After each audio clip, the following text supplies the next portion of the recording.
طيب بسم الله الرحمن الرحيم، اللهم صل وسلم وبارك على سيدنا مولانا محمد. زمان اللي هو من ساعتين ثلاثه، يعني لما كنت بتيجي تتعامل مع العميل بتاعك او المدير او التستر او كل الكلام ده، لما بنيجي مثلا الراجل محتاج يتست، محتاج يشوف فيتشر جديده انت ضفتها في الابلكيشن، فبيقول لك ببساطه انا محتاج اي بي كي منك عشان اجرب الموضوع ده بايديا. فالطريقه البلدي او الطريقه اللي احنا متعودين عليها دايما ان انت بتروح بتعمل بيلد للاي بي كي. خليني بس اجيب الصور عشان الدنيا تبقى واضحه. طبعا عندنا طريقتين، اول طريقه اللي هي عن طريق الواتساب، الطريقه الثانيه عن طريق الفاير بيز اب ديستريبيوشن. تمام. فانت خلينا نعمل فول سكرين. انت دلوقتي ضفت فيتشر جديده شغاله على الابلكيشن، محتاج ان انت توري بريف للعميل، توري له انت وصلت لحد ايه في الابلكيشن. فانت بتيجي هنا تروح عامل بيلد، تعمل فلاتر بيلد اي بي كي، وبعد ما تعمل جنريت للاي بي كي خلاص الفايل طلع لك. هتبدا ان انت تعمل حاجه من الاثنين، يا اما هتبعت الفايل ده على الواتساب للعميل، يا اما هترفعه على الفاير بيز اب ديستريبيوشن وتبعت اللينك للعميل. طيب هل الكلام ده غلط؟ هو مش غلط علميا، يعني انت عادي الراجل اللي هينزل الاي بي كي وهيشتغل معاه وزي الفل ما فيش فيه اي مشكله، بس واقعيا الموضوع ده مش هيبقى عملي. يعني ممكن تبقى ماشي لحد كده لحد ليفل معين في الاول، بعد كده بقى محتاج ان انت توتوميت الموضوع بسبب لان انت بتوفر عليك دي حاجه. يعني بدل ما كل مره عايز تطلع بيلد للعميل بتاعك او للمدير بتاعك او للتستر، بتيجي تعمل جنريت للاي بي كي، تستنى لحد ما يعمل جنريت، تاخد الكلام ده تروح رميه على الواتساب مثلا. بس مره الفيرجنز بتسيح في بعضيها، مفيش حاجه ثابته عند العميل. العميل ما شافش انت عملت ايه بالترتيب. تمام. فاحنا عايزين نخلي الموضوع اوتوميتد وشكله نظيف وشكله ابن ناس، يبقى عنده زي جدول. الجدول ده فيه الفيرجن 1 مثلا، فيرجن 2، فيرجن 3، الكلام ده يقدر ان هو يديك فيدباك، يقدر ان هو يشوف الابلكيشنز، يشوف التغيرات اللي حصلت من اول فيرجن 1 لحد فيرجن 5 مثلا ولا 6. فالعميل محتاج يكون عنده مكان منظم يرتب فيه الكلام ده كله. فطبعا احنا بنوصل ان احنا بنروح نستخدم الفاير بيز اب ديستريبيوشن. فبرضه بنعمل ايه؟ بنيجي نعمل بيلد اي بي كي، وبناخد الاي بي كي نفتح الويب سايت بتاع الفاير بيز از اب ديستريبيوشن، ناخد الاي بي كي نروح رامينه على الفاير بيز اب ديستريبيوشن. جوه الفاير بيز اب جوه الفاير بيز اب ديستريبيوشن تبدا ان انت في الخطوه دي بتضيف التسترز بتوعك، يعني تضيف الجيميل بتاع الشخص اللي هيتست او المدير او الكلاينت او اي حاجه من الكلام ده. وبعد كده بتبدا ان انت تعمل الكونفيرم بتاعك او اوكي ان انت خلاص عايز تعمل ديستريبيوت للابلكيشن. بعد كده هو بيجي له وبيبدا يخش على الايميل. العمليه دي كلها كل مره تيجي تتزنق فيها، تيجي تعمل العمليه دي، هتلاقي ان انت بتعمل كل الموضوع مانيوال بايديك من اول ما انت بتجنريت وبتاخد يعني بتعمل دراج اند دروب، تاخد الاي بي كي تروح رميه على الويب سايت بتاع الفاير بيز. بعد كده بتضيف التسترز، بتسلكت التسترز، بعد كده لازم تكونفيرم ان انت عايز تعمل ديستريبيوشن. فانت الموضوع ده رخم، ودي تقريبا يعني اسوأ حاجه في اليوم بتاعك كله. بعد ما بتخلص وتعمل الفيتشرز الجامده بتاعتك هتقعد تضيع وقت في حاجات عبيطه. ف هنا طلع موضوع السي اي سي دي عشان يوتوميت الموضوع. يعني ايه يوتوميت الموضوع؟ انت بكوماند بسيط واحد هترميه في التيرمينال، تدوس اوكي، سيبه هو يعيش مع نفسه، تقوم تعمل كوبايه الشاي بتاعتك وترجع تلاقي ان هو عمل كل حاجه حرفيا.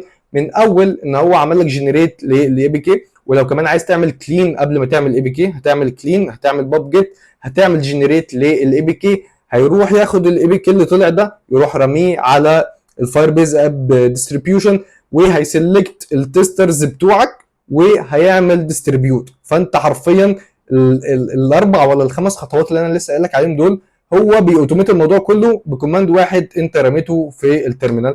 طبعا مصطلح السي اي سي دي هو continuous integration continuous deploy.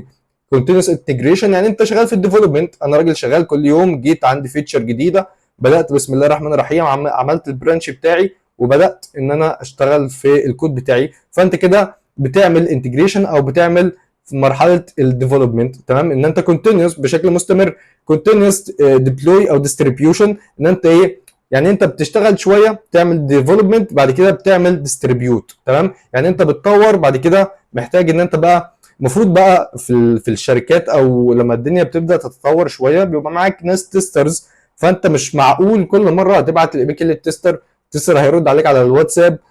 موضوع مش بروفيشنال. انت عايز موضوع او عايز مكان يبقى منظم فيه كل الفيرجنز بتاعتك، كل حاجه انت عملتها، كل الفيدباكس بتوع التسترز اللي هم كتبوها لك هتلاقيها ان هي موجوده في الفاير بيز اب ديستريبيوشن. ده باختصار موضوع السي اي سي دي. طبعا السي اي سي دي عندك كذا اوبشن ان انت تعمله، زي الفاست لين، زي الجيت هاب اكشنز، زي كل الكلام ده. احنا النهارده هنتكلم عن الفاست لين. وطبعا الفيديو ده مقتبس او مش مقتبس، الفكره نفسها جت من الباشمهندس عمر احمد. لو ما اتفرجتش على البلاي ليست الادفانسد خش اتفرج عليها. هو عمل كل الستبس دي وانا ذاكرتها منه وفهمت كل الكلام ده منه، بس نقطه السيت اب بس هي اللي ما عملهاش عشان هو كان على الماك، وطبعا السيت اب بتاع الماك بيختلف عن السيت اب بتاع الويندوز. فانا النهارده هاخدك في التجربه كامله من اول ما انت بتنستول الفاست لين لحد ما تعمل لها انتجريشن، لحد ما نعمل الكوماند اللي بيرفع الاي بي كي يرميه على الفاير بيز اب ديستريبيوشن. وبس كده، ده اختصارا الكلام النظري اللي احنا عايزين نتكلم فيه. هنبدا بقى في خطوات السيت اب بتاعتنا. تمام، خلينا نطلع من الفول سكرين.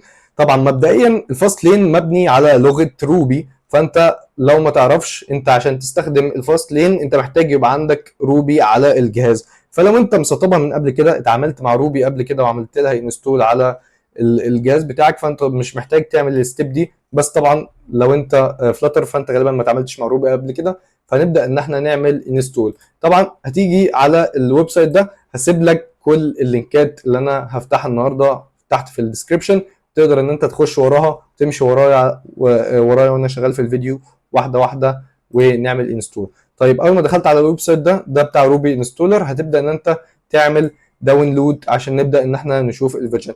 طبعا حاول تخليك على اخر فيرجن دايما، وتختار الفيرجن اللي فيها الديف كيت، تمام، اللي هو الديفلوبمنت كيت. تمام، فاخر فيرجن عندي اللي هي 3.4.4.2، انا الجهاز بتاعي 64. تمام، هبدا ان انا اعمل داونلود للفيرجن اللي هي الثانيه اللي هو عامل بولد عليها، اللي هي روبي ديف كيت 3.4.4.2 اللي هي 64. بمجرد ما تعمل داونلود هتلاقي ان هو فتح الداونلود معاك. طبعا انا نزلت الموضوع ده كله قبل كده، مش محتاج ان انا انزله تاني. فلو جينا مثلا فتحنا التيرمينال بعد ما تخلص الكلام ده كله، انا لسه مجرب دلوقتي لحد ما عملت الفاست لين. بعد ما تعمل انستوليشن عادي جدا، اي حاجه نيكست نيكست نيكست وفينش في الاخر مفيش فيها اي مشكله. تتاكد ازاي ان روبي نزلت عندك على الجهاز؟ بكل بساطه هتكتب في التيرمينال روبي داش في، هتدوس انتر، هتلاقي ان هو جاب لك الفيرجن بتاعت روبي اللي هي 3.4.4. لو روبي ما نزلتش عندك على الجهاز هتلاقي ان هو رامي لك ايرور هنا. تمام، طيب كده خلصنا اول ستيب، ان احنا نزلنا اللغه بتاعه روبي عشان نبدا ان احنا نعمل انستول للفاست لين. تمام، لو جينا على الدوكس بتاعه الفاست لين هتلاقي ان هو بعد خلاص بقى هو ما كتبلكش الحته بتاعه روبي، هو بيقول لك بس شوف اعمل روبي داش في او داش داش فيرجن عشان يجيب لك الفيرجن بتاعه روبي. احنا خلاص جبنا الكلام ده وتاكدنا منه. بعد كده هتبدا ان انت تعمل سواء برو انستول فاست لين او هتعمل سودو جيم انستول فاست لين. تمام، فطبعا البرو انستول فاست لين دي على الماك او اس بس، انما السيستم روبي وروبي جيمز كل دول على الثلاثه، سواء ويندوز او لينكس او ماك او اس. سيبك من الاولى عشان ما لخبطكش، تعمل سودو جيم انستول فاست لين. لو جينا نعملها في التيرمينال بتاعتنا سودو ديسيبل، سيبك من سودو، هنعمل جيم انستول فاست لين. هتلاقي ان هو بيبدأ بالفعل يحمل الفاست لين عندك في الجهاز بتاعك، ونستنى عليه شوية لحد ما يخلص الانستوليشن بتاع فاست لين. طبعا الموضوع هياخد وقت لو هو اول مرة.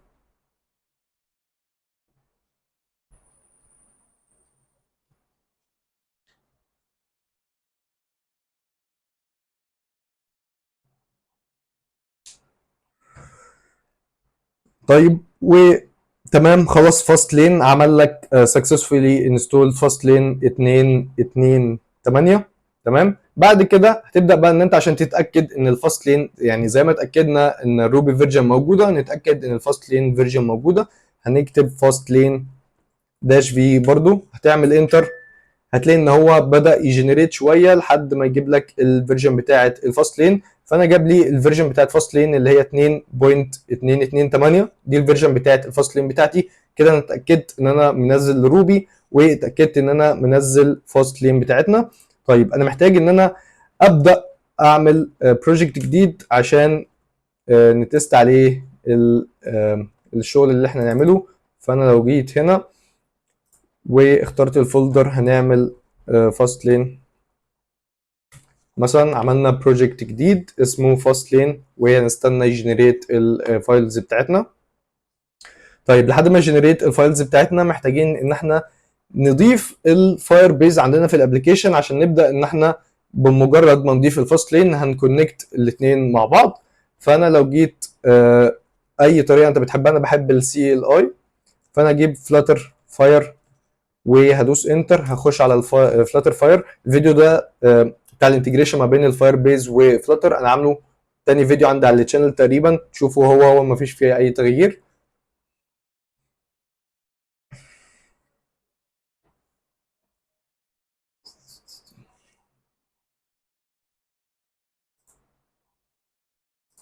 تيست اوكي.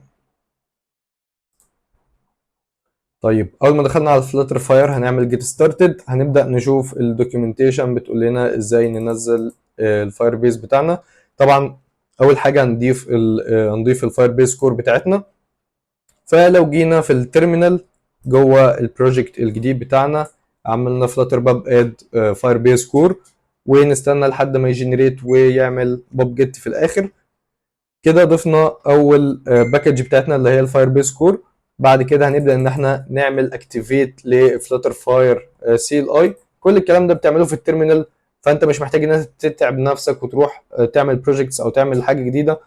عملنا اكتيفيت للفلاتر سي ال اي. اوكي، انا اوريدي كنت عامل لها اكتيفيت من شويه فهو لقط معايا على طول. بعد كده هنعمل فلاتر فاير كونفيجر عشان يبدا ان هو يجيب البروجكت، عشان يبدا ان هو يجيب البروجكتس بتاعتنا من على الفاير بيز، ونبدا نختار البروجكت اللي على الفاير بيز اللي احنا عايزين نربطه بفلاتر ابلكيشن بتاعنا. طبعا دي البروجكتس الموجوده عندي على الاكونت بتاعي، هبدا ان انا اعمل كرييت لبروجكت جديد. بعد كده بيقول لك ان هو عايز الاسم بتاع البروجكت، هنسميه فاست لين. هيبدا ان هو يكريت لك بروجكت اسمه فاست لين على الفاير بيز.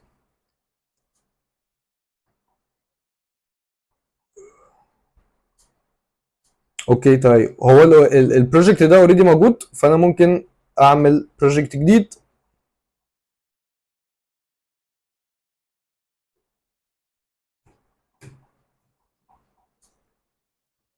طبعا الاسم كده كده مش هيفرق في حاجه، يعني اعمل انت الاسم اللي انت عايزه. فاست لين هو اوريدي متعرف هنا في الجهاز او في الابلكيشن، فهو قال لك فيل. فممكن نكريت بروجكت جديد نسميه تيست مثلا، وهنبدا نعمل كرييت لبروجكت اسمه التيست. نفس المشكله.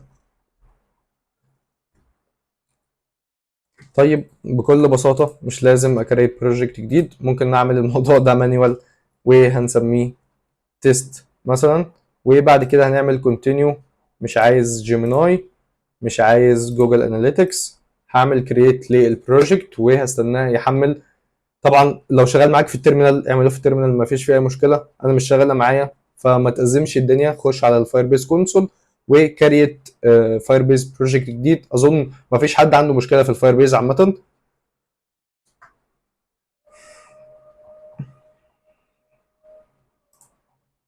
طيب كده احنا كريتنا بروجكت جديد، محتاجين ان احنا نروح بقى، ممكن نختار على طول هنسكيب الخطوه بتاعه ان احنا نكريت، هو اوريدي هيبقى موجود. فهنعمل فلتر فاير كونفيجر.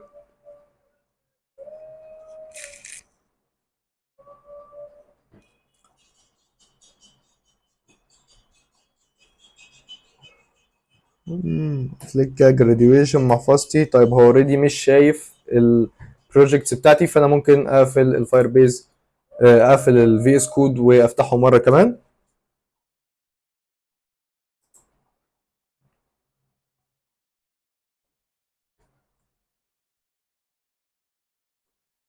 طيب لو جينا فتحنا البروجكت بتاعنا او جينا فتحنا الفلاتر فاير كونفيجر بتاعتنا، المفروض ان انا اشوف البروجكت الجديد بتاعي في البروجكتس الموجوده.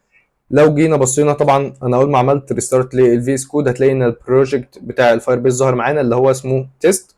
هنبدا ان احنا نختار تيست، بيقول لك قول لي البلاتفورمز اللي انت عايز تشغلها. طبعا هندوس سبيس عشان نشيل كل الكلام ده، انا مش عايز غير الاندرويد والاي او اس بس. وهنعمل انتر عشان يبدا ان هو يربط او يبدا ان هو يجنريت الفاير بيز بروجكتس بتاعتنا.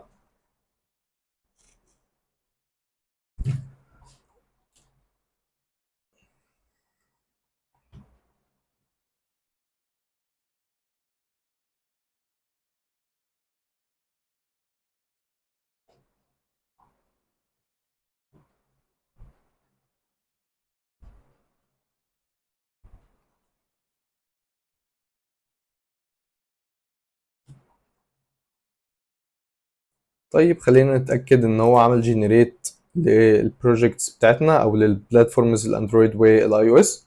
طبعا هو ادى فيل، بس لو جيت بصيت على البروجكت هنا هتلاقي ان هو كاريت الاندرويد هنا. خلينا في الاندرويد بس دلوقتي، سيبك من الاي او اس تشوف مشكلته بعدين.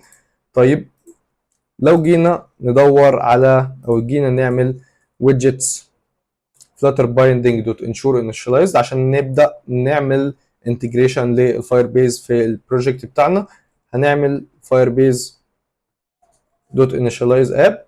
وجوه الانيشاليز اب هنبدا ان احنا نديله الاوبشنز بتاعتنا. بس قبل ما نديله اوبشنز خلينا نعمل import للفاير بيز بتاعنا، وبعد كده نديله الاوبشنز بتاعتنا. firebase اوبشنز هتبقى عباره عن الفايربيز اوبشنز.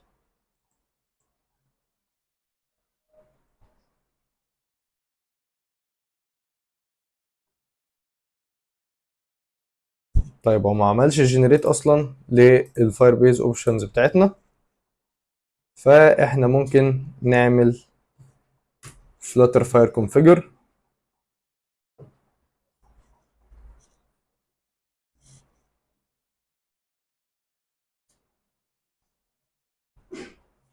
بعد كده هنختار تيست، بعد كده خلي اندرويد واي او اس بس.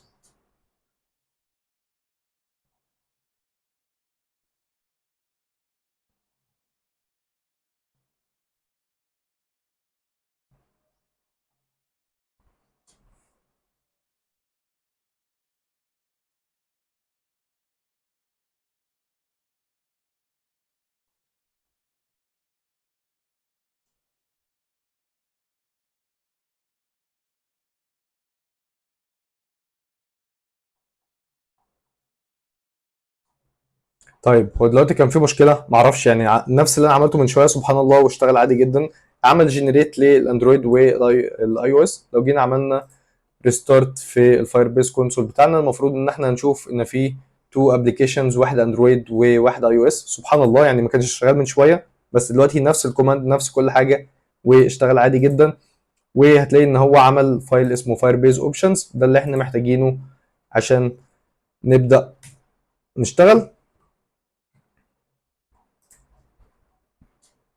احنا محتاجين الديفولت فاير بيز اوبشنز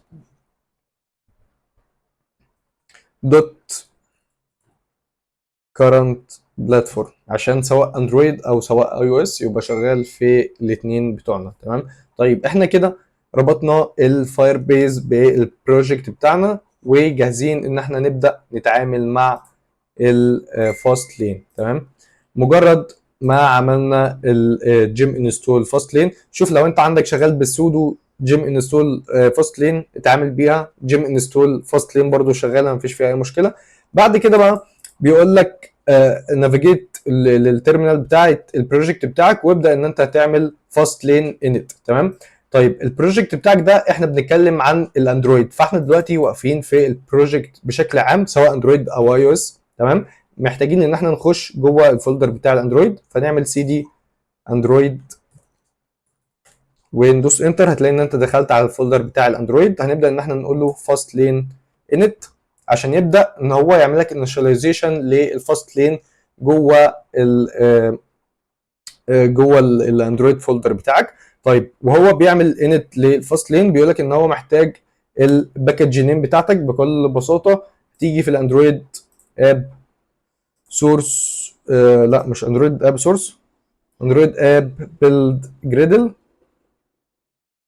حاسس ان انا مش شايف حاجه، خلينا نجيب البيلد جريدل من هنا.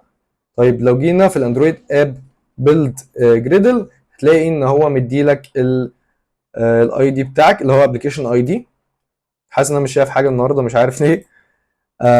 الابلكيشن اي دي هو الباكج نيم بتاعك في البيلد جريدل بتاع الاب او بتاع الاندرويد.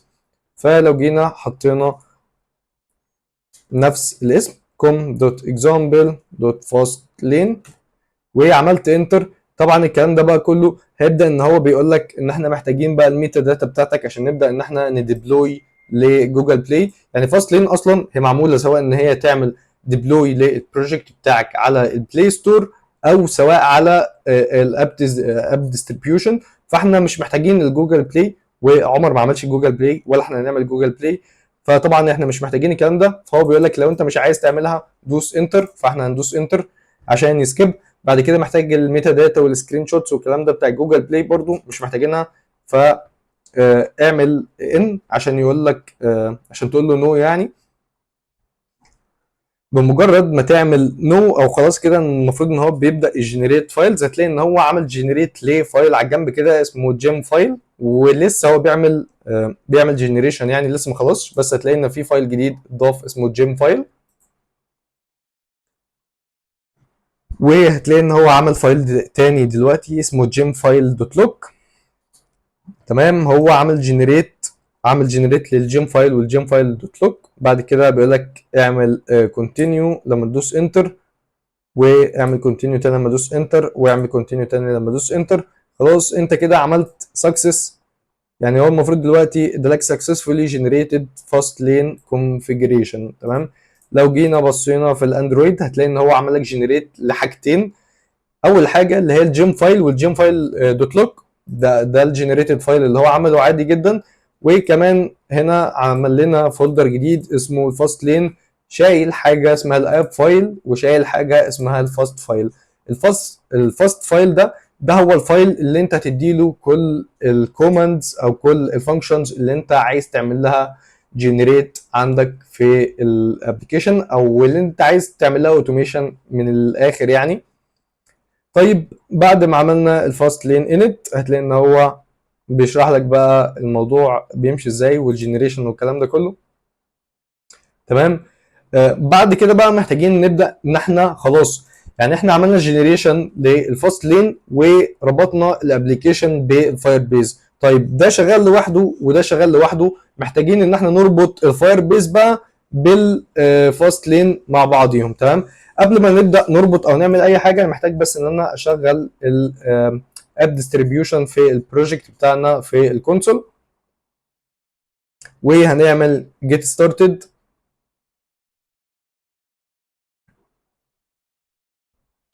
وكده احنا شغلنا الاب ديستريبيوشن. طيب بعد ما عملنا الاب ديستريبيوشن هنبدا ان احنا نضيف البلجن بتاعه الفاير بيز اب ديستريبيوشن بتاعه الفاست لين. تمام، يعني انت مش بتضيف بلجن وخلاص، لا انت بتخش في الفاست لين بتضيف بلجن جوه الفاست لين اسمها الفاير بيز اب ديستريبيوشن. دي اللي هتخلينا نعرف نربط الاثنين ببعضيهم. جوه الفاست لين هنعمل البلجن بتاعتنا، هتلاقي ان هو بيبدا يجنريت مع نفسه.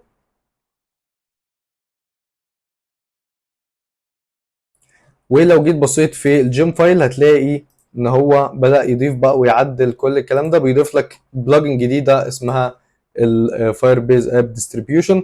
بعد كده فاست لين يعدي بيقول لك هو بيطلب منك التعديل. يعني انت بص دلوقتي في الجيم فايل في سطرين بس، واحد فيه السورس واحد فيه الجيم اللي هو فاست لين. هو بيقول لك المفروض ان احنا نعدل، قول له يس. هتلاقي ان انت مجرد ما دوست يس بدا اضاف لك الكونفيجريشنز دي بتاعه البلجن بتاعتنا مديلك البلجن باص بتاعه الفايربيز اب ديستريبيوشن. بعد كده هتبدا بقى ان انت تعمل ايه، سيبك من الكلام ده كله. محتاجين بقى ان احنا نعمل عايزين نعمل لوجن بالفايربيز سي ال اي. تمام، عشان خلاص احنا ضفنا البلجن بتاعت فايربيز اب ديستريبيوشن، محتاجين ان احنا نربط بقى او نعمل الاوثرايزيشن بتاع الفايربيز مع الفاست لين. تمام، فهو بيشرح لك البروسيس هتمشي ازاي. فاحنا مش محتاجين غير اللاين ده. تمام، طبعا اول حاجه هو بيشرح لك لو انت مش عامل لوجن هتبدا ان انت تعمل فاير بيز لوجن. طبعا انا عامل لوجن وجبت البروجكتس ولسه ضايف الفاير بيز اصلا، فسيبك من النقطه دي مش محتاجينها.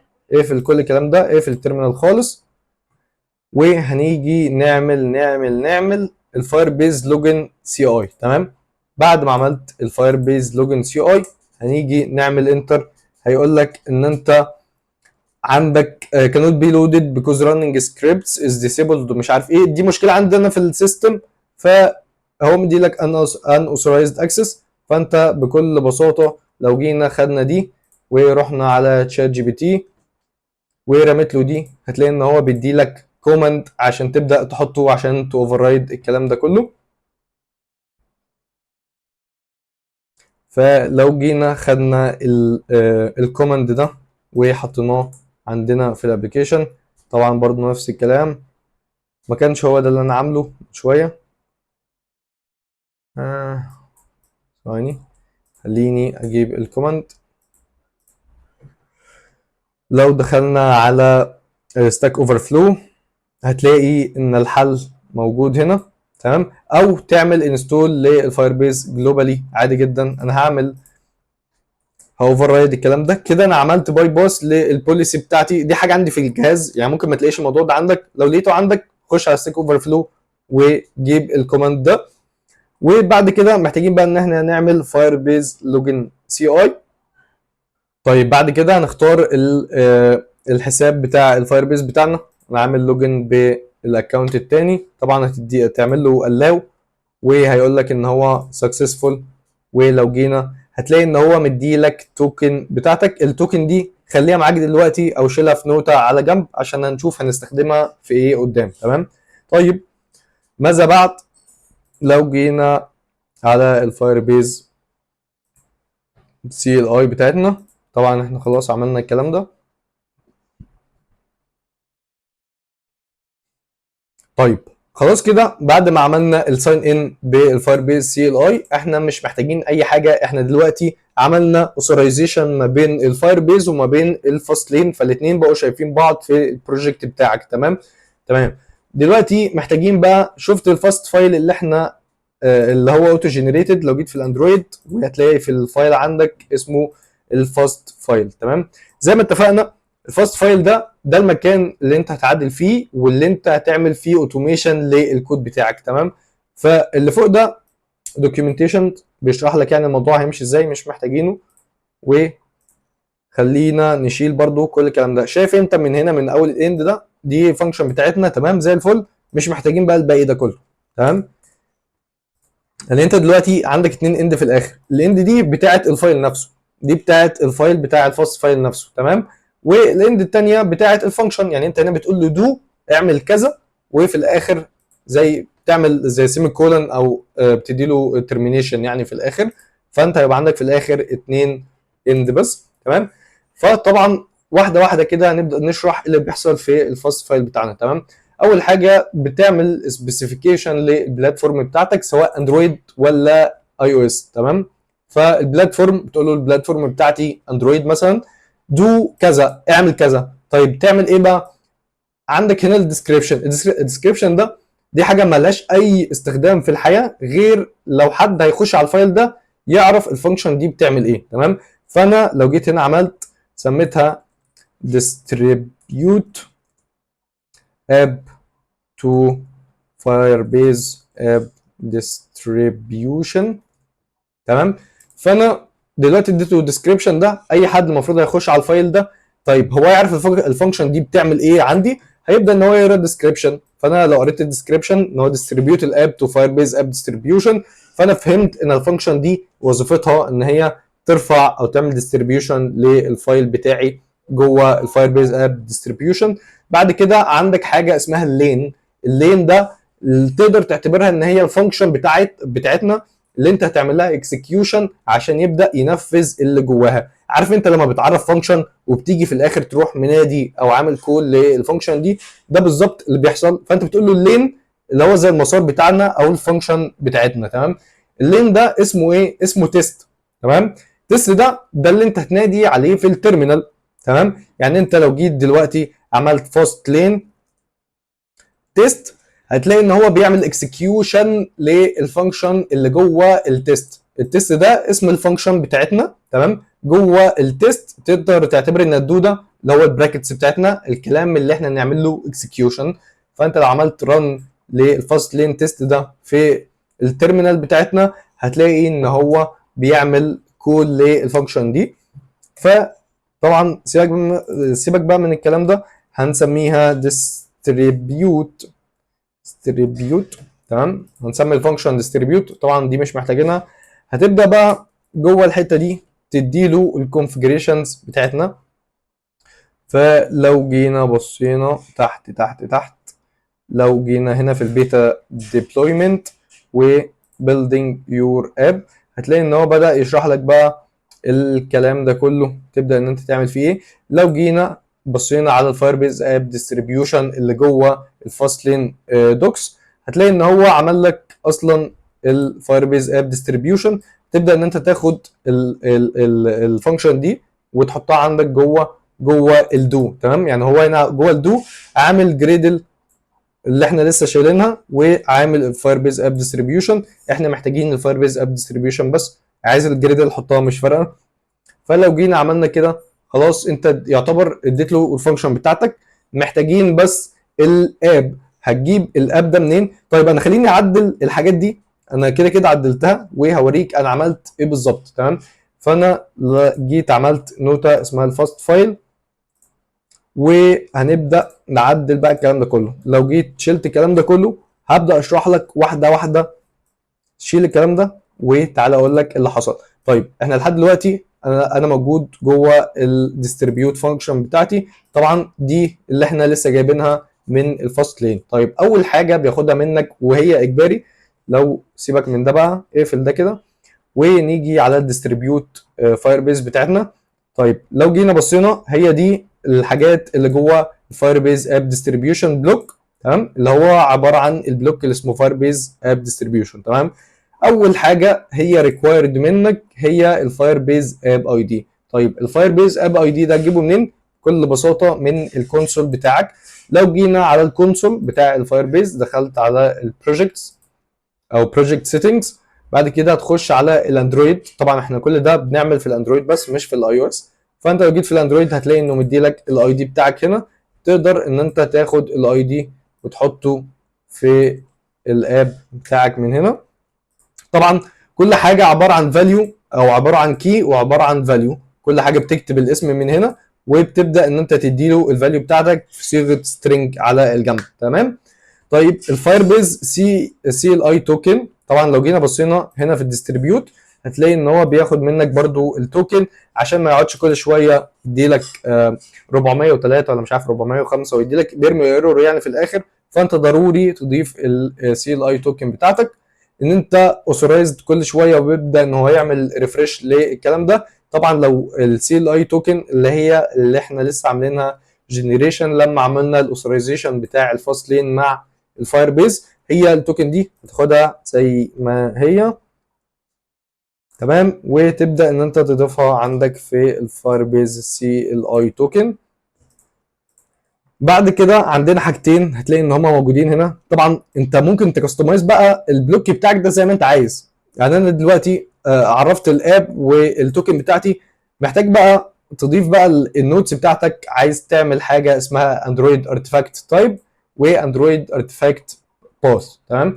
الارتفاكت تايب ده عباره عن الاي بي كي بتاعك او الاي اي بي بتاعك. تمام. طبعا لو انت عامل الموضوع ده عشان تعمل ديستريبيوت للابلكيشن على جوجل بلاي فانت هتاخد الاي اي بي فايل مش الاي بي كي. بس احنا محتاجين نحدد ان احنا والله الفانكشن دي او البلوك ده مسؤول ان هو يرفع لي الاي بي كي.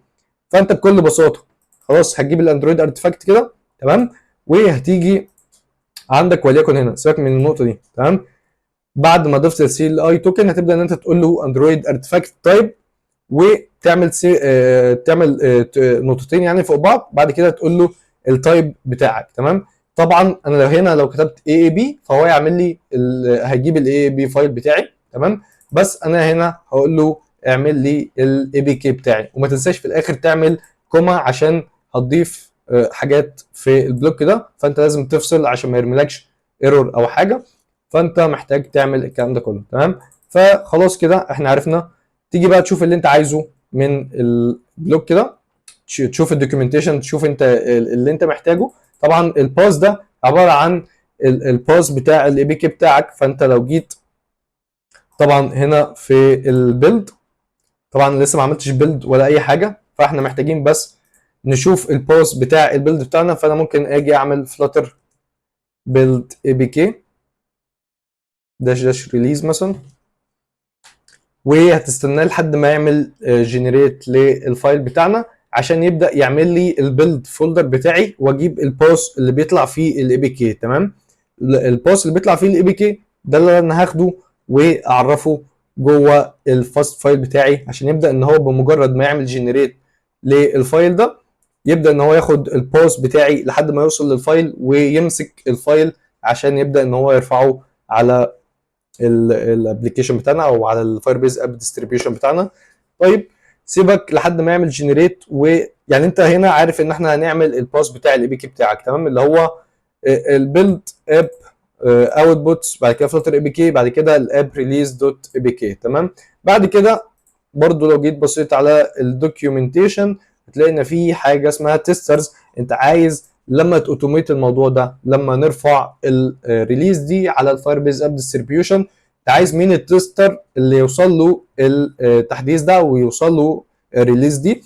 طبعا هنيجي في البروجكت بتاعنا نخش في الاب ديستريبيوشن جوه التسترز بتاعتنا، اتاكد ان انت ضايف التستر اللي انت عايز تبعت له الكلام ده كله، سواء بقى المدير بتاعك، انت فاهم السيرة دي. بعد كده هنعمل اد تيستر، تلاقي ان هو اتبعت له انفيتيشن ان هو يبقى تيستر في الابلكيشن بتاعنا. وبعد كده هتعرف بقى الايميل بتاعه عندك هنا، تمام. عايز تضيف اكتر من حد تقدر ان انت تعمل كوما، وبعد كده تبدا ان انت تضيف الشخص الثاني، وبعد كده زي ما انت شايف تبدا ان انت ايا كان عدد التسترز بتوعك تقدر تضيف اكتر من تستر عادي جدا.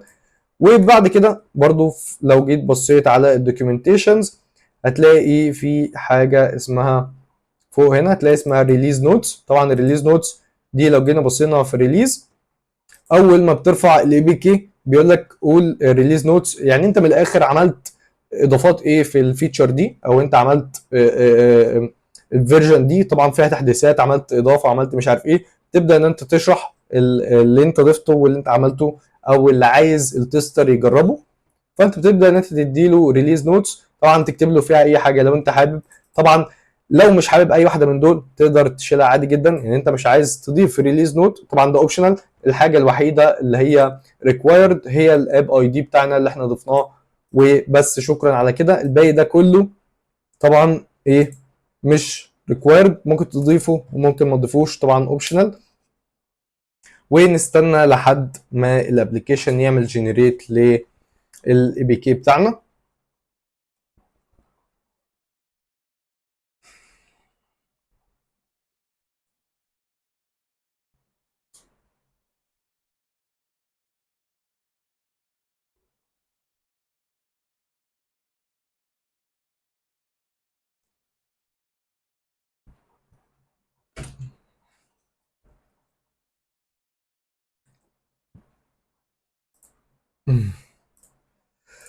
طيب جينا من الاستراحة القصيرة بتاعتنا وعايزين نبص كل اللي احنا عملناه.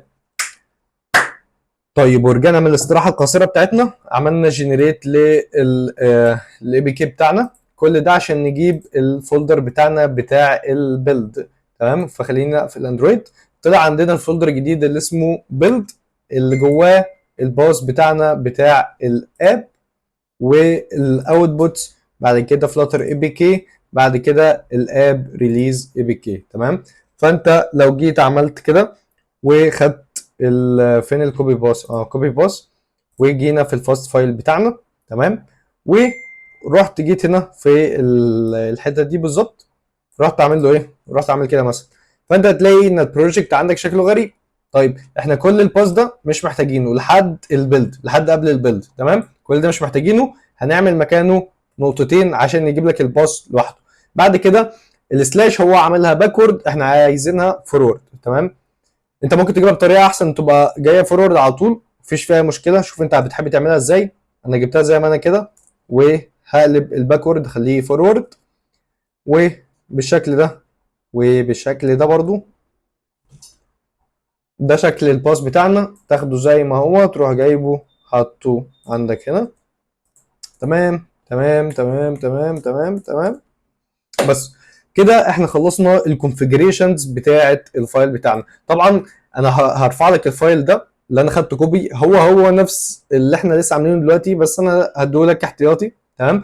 طبعا التوكن بتاعه السي ال اي لو جيت تعمل بوش على جيت هاب هيريجكت او هيرفيوز، عشان الكلام ده مش سكيور. فانت سرش، انا عايزك تسرش وتوصل للمعلومه انت بنفسك. موضوع ان انت تحطها في الانف فايل، الانف فايل ده عشان كانك بتعمل نوع من انواع الانكريبشن، عشان التوكن دي محدش يقدر يشوفها لو معاك على جيت هاب. تمام. فلحد دلوقتي المفروض كل حاجه تمام وكل حاجه تشتغل معاك زي الفل، بس تشوف ازاي تعمل سكيور للتوكن بتاعتك جوه الانف فايل في فلاتر. سرش عليها هاو تو سكيور توكن، او هاو تو ستور، او هاو تو يوز انف فايل في فلاتر، وكانك هتحطه في فاريبل وهتنادي على الفاريبل ده هنا ليس الا. بعد كده المفروض بقى ان احنا خلاص يعني كده خلصنا كل الكونفيجريشنز بتاعتنا. محتاجين بقى نبدا نشوف الاوتوميشن بتاعنا. تمام. انت دلوقتي خلاص جيت عملت برانش جديد، سحبت برانش وقعدت تشتغل وعملت فيتشر جديده، خلاص خلصت اليوم بتاعك وعايز ترفع بقى للتستر. كل اللي انت مطالب منك ان انت تعمله، تيجي تروح فاتح التيرمينال. خليني اكلير التيرمينال خالص، وبعد كده تفتح تيرمينال تاني. ده طبعا عشان نخلي الدنيا كلير اكتر بالنسبه لنا بس. وهنكتب فاست لين، وبعد كده هتدي له اسم الفانكشن بتاعتك. تمام. طبعا انا نسيت حاجه مهمه جدا جدا. طيب انت قبل الكلام ده هيعمل لك اوتوميشن البروسيس كلها، بس هو انت ما اديتلوش الكوماند اللي بيعمل بيلد للاي بي كي. تمام. مش انت المفروض في الاول بتيجي في التيرمينال تعمل فلاتر بيلد اي بي كي داش داش ريليز مثلا، بيطلع الفايل. بعد كده هو بيبدا الستيب دي من اول ما انت معاك الفايل. تمام. بس انت لسه ما عملتش جنريت للفايل. فنفس الفايل بتاعنا هتلاقي ان في سطرين انا شلتهم في الاول وعايزين نضيفهم. تمام. طيب لو جيت بصيت هنا قبل البلوك بتاع الفاير بيز اب ديستريبيوشن بعد الدو على طول، اديت له تو كوماندز. تمام. اول حاجه اس اتش. اس اتش ده كانك بتقول له روح اعمل في التيرمينال. تمام. فانا هنا دلوقتي بمجرد ما انا هعمل كل الفانكشن اللي اسمها ديستريبيوت هيبدا ينفذها واحد ورا واحد. تمام. اول حاجه هيروح في التيرمينال هيعمل فلاتر كلين، بعد كده هيعمل فلاتر بيلد اي بي كي داش داش ريليز. فانا كده ضامن ان الاي بي كي فايل بتاعي هيطلع في الباس ده. تمام. وبعد ما بيعمل الاي بي كي بتاعي هبدا ان انا اكسكيوت الفانكشن اللي هي تاخد الاي بي كي وتروح ترفعه في الاب تيستر بتاعنا. فتمام كده. بعد كده هنيجي نكتب فاست لين وهندي له اسم الفانكشن بتاعتنا اللي هي ديستريبيوت. خليني حتى اخده زي ما هو. هنعمل فاست لين ديستريبيوت ويا رب تشتغل وما تضربش في وشنا. ومجرد ما تعمل انتر، ده الكوماند الوحيد اللي انت مطالب منك تعمله. لا تعمل جنريت لاي بي كي، ولا تاخد الاي بي كي من الفايل اكسبلورر وتروح ترميه بايديك في الفاير بيز اب ديستريبيوشن. مفيش كل الكلام ده. هتلاقي ان هو بيبدا يجنريت مع نفسه، مفيش اي مشكله. تو سيت اب ماشي، يس مفيش فيها اي مشكله. مش عارف انا عملت ايه اصلا، معلش انا طب انا كنت لسه هبدا ادور على الايرور بتاعي، بس انا اكتشفت حاجه غبيه جدا. انت لو جيت بصيت لما قفلنا التيرمينال وفتحنا التيرمينال مره كمان، هتلاقي ان انا عامل الفاست لين ديستريبيوت جوه البروجكت كله بتاعي. تمام، المفروض انت عامله جوه الاندرويد، او انت هتعمل الاوبريشن دي في الاندرويد بس. فاحنا محتاجين قبل ما نعمل الفاست لين ديستريبيوت هنعمل سي دي اندرويد، نروح على الفولدر بتاع الاندرويد، وبعد كده هنعمل فاست لين ديستريبيوت. ان شاء الله يشتغل ما يكسفناش المره دي. هتلاقي ان هو بدا يشتغل مع نفسه. تمام، لو جيت بصيت بقى وهو بيشتغل، هو دلوقتي بيجنريت وبينفذ الفانكشن بتاعتنا. اول ما جيت بصيت هنا هتلاقي ان هو بيعمل فلاتر كلين. طب فلاتر كلين دي موجوده فين؟ اول سطر عندي في الفانكشن، او في البلوك اللي هو بتاع الديستريبيوت. فهو بالتالي بدا يعمل فلاتر كلين. هتلاقي ان اللون بتاع الفولدرز بقى احمر، ان هو عمل فلاتر كلين. بعد كده بيعمل بيلد للاي بي كي ريليز، وهو دلوقتي بيعمل بيلد للاي بي كي. طبعا البيلد اي بي كي بيعمل باب جيت لوحده، فهو دلوقتي عامل باب جيت وبيعمل البيلد اي بي كي ريليز. وبعد ما بيعمل البيلد اي بي كي ريليز هيبدا ان هو يخش في البلوك بتاع الفاير بيز اب ديستريبيوشن، هياخد الاي بي كي يروح يرميه للاب ديستريبيوشن ويبعته للتسترز ويديله ريليز نوتس كمان. تمام، فطبعا هنستنى. هو كده كده خلاص انت اديته الاوردر، هو بيروح يكسكيوت كل حاجه موجوده في البلوك بتاعك. ما تشغلش انت بالك بقى، قوم اعمل لك كوبايه شاي، اشرب لك كوبايه قهوه لحد ما هو يخلص ويبلد ويرفع ويبعت للتسترز ويديهم ريليز نوتس، وانت ما عملتش اي حاجه بايديك.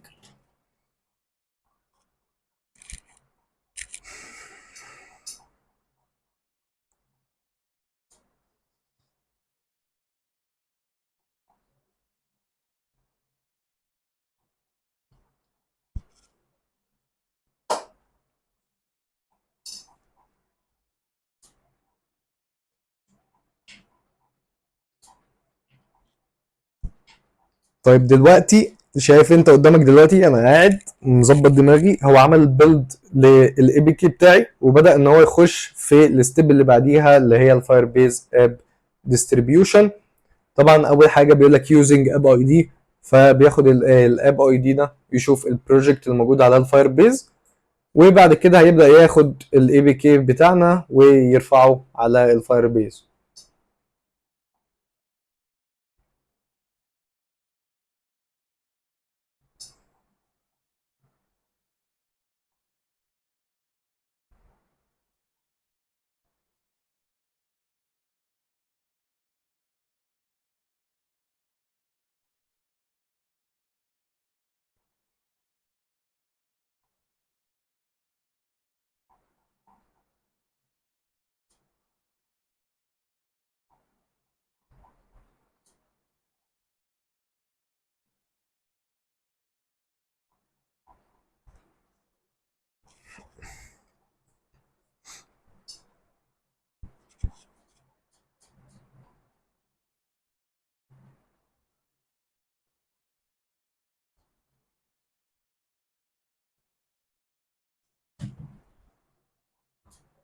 طيب لو جينا بصينا على اللي حصل، هتلاقي ان هو هنا عمل بيعمل ابلودنج للاي بي كي، بعد كده بيعمل فاليديت للابلود، بعد كده قال لك سكسسفولي عملنا ابلود للاي بي كي اللي هو الريليز بتاعته كذا او الفيرجن بتاعته كذا.